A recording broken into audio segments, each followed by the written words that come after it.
Hello बच्चों, class 8 का जो अगला लेसन है सेल बायोलॉजी के बाद मेटल्स एंड नॉन मेटल्स, इस पर हम आज से आपका स्टडी प्रारंभ कराते हैं। जैसा कि हम लोगों को ज्ञात है, पहले जब पुराने ज़माने में जब हमारा साइंस इतना डेवलप नहीं था, तब उस समय ज्ञात एलिमेंट्स को मेटल और नॉन मेटल में क्लासिफाई करने का कार्य प्रारंभ किया गया ताकि हमारा कार्य आसान हो सके। यानी एलिमेंट्स के विषय में जैसे हम लोग किसी भी चीज़ को क्लासिफाई करते हैं, क्यों? To make our study easier. जैसे उस समय ज्ञात जितने भी तत्व थे, सबों के विषय में अलग अलग स्टडी करना काफ़ी कठिन था, है ना। सो scientist try to classify the elements to make our study easier। जैसे इसका फ़ायदा ऐसे जनरल आइडिया से भी हम इसको ले सकते हैं। जैसे आपके चारों तरफ जो सराउंडिंग में जो मटेरियल्स हैं, उसको लिविंग और नॉन लिविंग में हम लोग क्लासिफाई करते हैं। ये क्लासिफाई करने का उद्देश्य क्या है? To make our study easier, हम अपने काम को आसान बनाएं।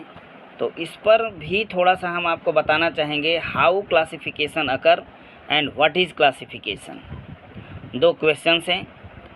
क्लासिफिकेशन किसको कहते हैं? What is classification? Classification is a process in which we keep the substances having similar property together in a particular group is known as classification। या the process of keeping the matters or materials having similar property in a particular group is known as classification। यानी समान गुणधर्म वाले तत्वों को एक साथ रखने की जो प्रक्रिया है, एक साथ जो हम रखते हैं, उसी को क्लासिफिकेशन कहते हैं। और क्लासिफिकेशन का आधार ठीक यही पर्पस तो हमने पहले बता दिया।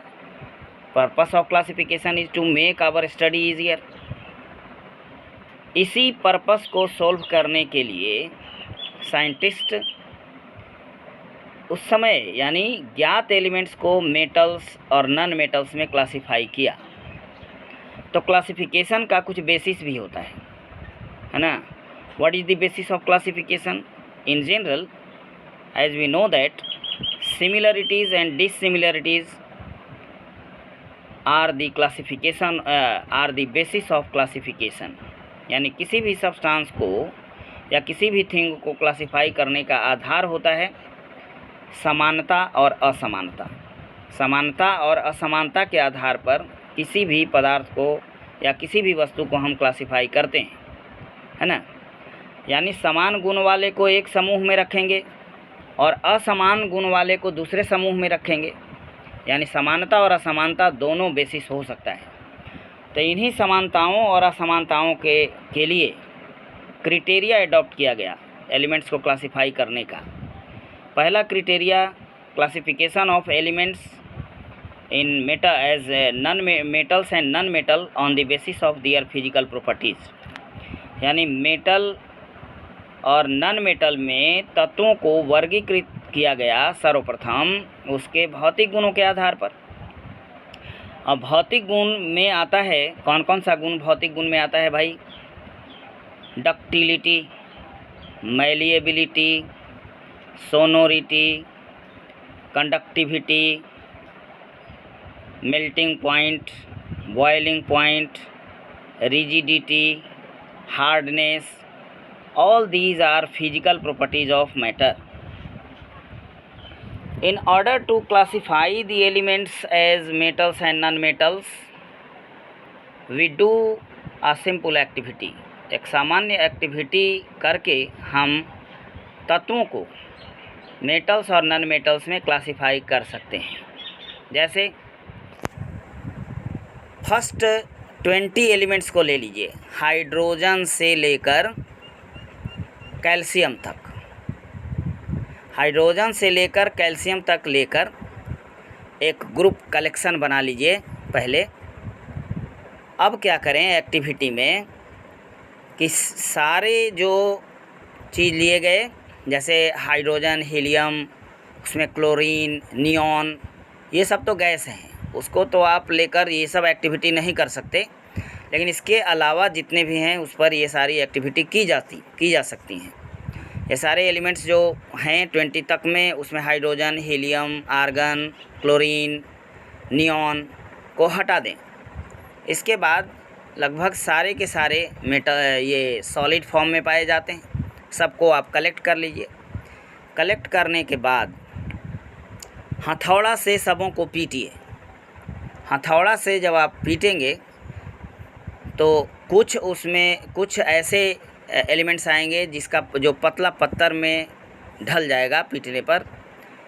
यानी जो पतला पत्थर में ढाला जा सकता है वो सब धातु हैं, यानी मैलिएबल, यानी मेटल्स हैव मैलिएबिलिटी।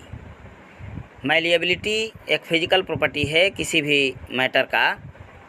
मैलिएबिलिटी को डिफाइन ऐसे करें, a property of matter due to which it can be beaten into their thin sheets, है ना। किसी वस्तु या पदार्थ का वह गुण जिसके कारण उसे पतले पत्थर में ढाला जा सकता है ऑन हैमरिंग, हथौड़ा से मारकर, यह मैलिएबिलिटी हुआ। और जो नॉन मेटल्स हैं उस पर हथौड़े से मारने पर वो बिखर जाता है, टूट जाता है, यानी वह ब्रिटल है। यानी अब इस एक्टिविटी के आधार पर हम लोग कंक्लूड करके कह सकते हैं generally metals are malleable while non metals are brittle. अब ब्रिटलनेस को भी हम थोड़ा सा डिफाइन कर देते हैं। मैलिएबिलिटी को हमने कहा कि a property of matter due to which it can be, matter बोल रहे हैं, किसी भी चीज़ को पीट कर पतला पत्थर बनाने में अगर आप सक्षम होते हैं तो वो गुण मैलिएबिलिटी के कारण आता है, उसी गुण को हम मैलिएबिलिटी कहते हैं। और एक ब्रिटलनेस है,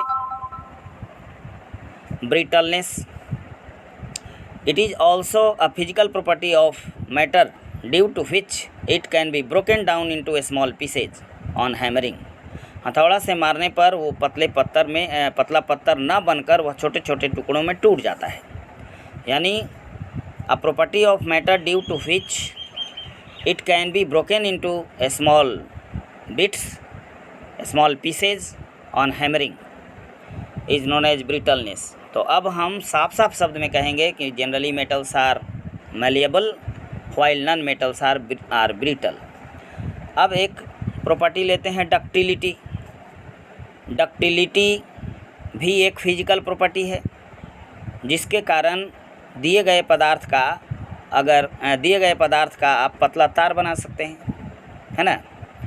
यानी ductility is a property of matter due to which we can draw it into thin wires, है ना, या a property of matter due to which it can be drawn into their thin wires.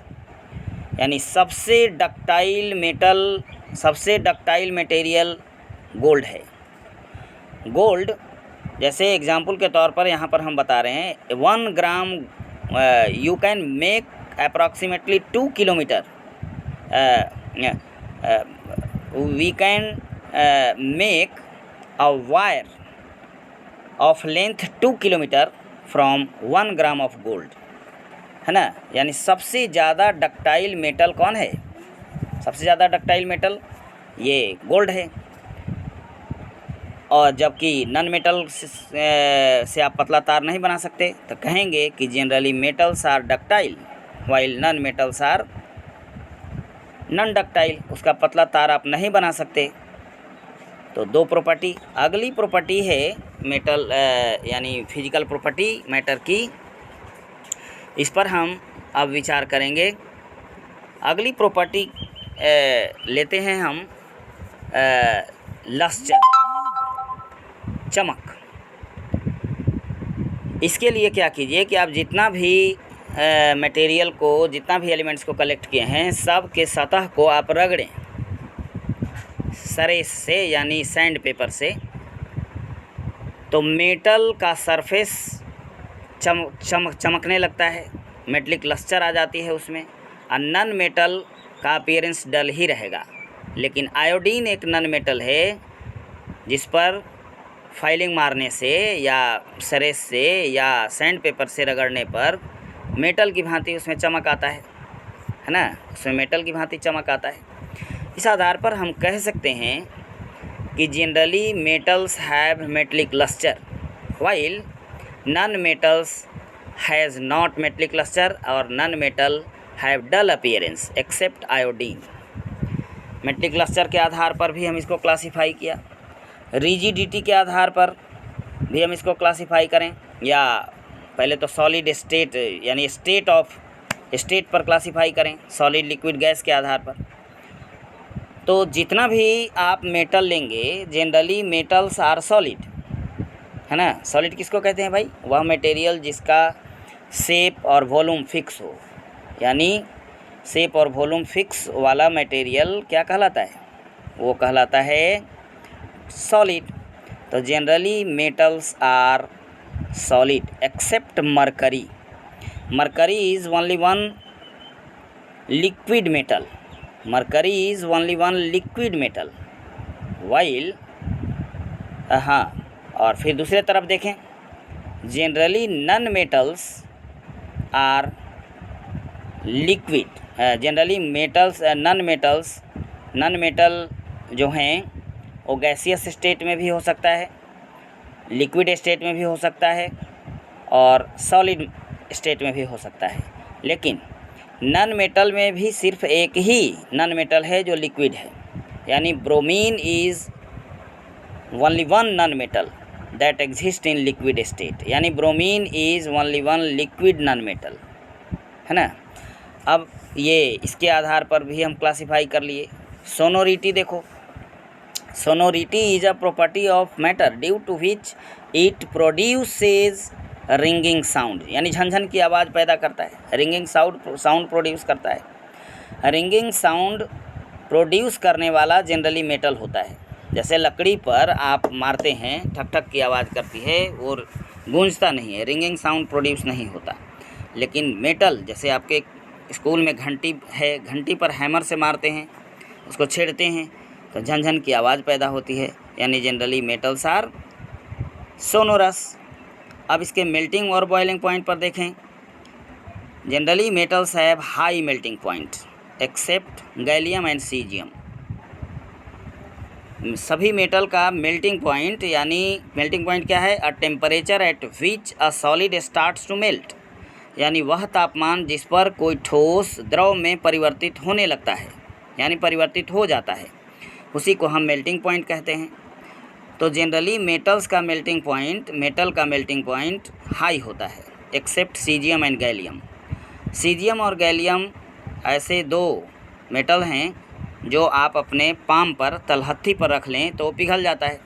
चूँकि आपके body का temperature 37 degree Celsius है और उसका melting point 27 degree Celsius है। और generally non metals have low melting and boiling point, melting और boiling point उसमें कम होता है उसका अपेक्षाकृत मेटल की अपेक्षा। अब आ जाते हैं कंडक्टिविटी। मेटल्स, जैसा कि आपको पता है कि जितना भी इलेक्ट्रिसिटी का तार बनाते हैं मेटल का होता है, खाना पकाने वाला बर्तन बनाते हैं वो मेटल का होता है। Because metals are good conductor of heat and electricity, generally metals are good conductor of electricity, heat and electricity. अगर बर्तन बनाते खाना पकाने वाला वो पुअर कंडक्टर हीट का होता तो उसमें खाना पकता ही नहीं।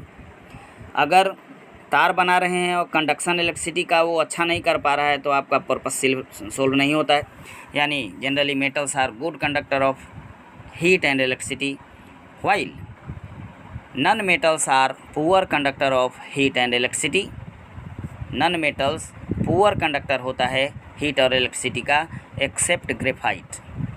Graphite is a good conductor of electricity, जो कि एक नन मेटल है, कार्बन का एलोट्रॉप है। तो इस आधार पर जब हम मेटल और नन मेटल को यानी एलिमेंट्स को क्लासिफाई किया मेटल्स और नन मेटल में, तो इस दरमियान बहुत सारा एक्सेप्शंस हमारे सामने आए।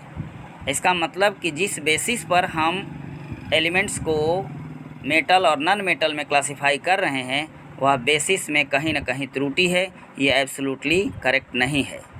यानी ज़्यादा एक्सेप्शन, ज़्यादा अपवाद आने का मतलब होता है कि जो आधार बनाया गया किसी काम को करने का, वह आधार बिल्कुल शुद्ध नहीं है, यानी इसमें कहीं ना कहीं फॉल्ट है ना।